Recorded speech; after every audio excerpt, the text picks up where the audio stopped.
Nasira naman ang ilang kabahayan at mga ari-arian sa Masbate dahil sa paghagupit ng Super Typhoon Uwan. Alamin natin ang sitwasyon doon sa report ni Ems Kahuraw.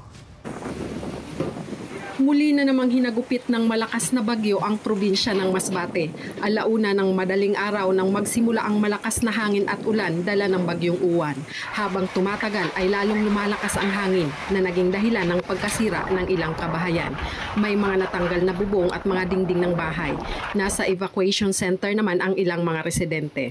Patuloy na pinaaalalahanan ang lahat na mag-ingat at maging alerto upang makaiwas sa mga aksidente o disgrasyang dulot ng bagyo. Nagpalabas na rin ng advisory ang ilang LGU at paaralan ng pagkansela ng klase sa mga susunod na araw.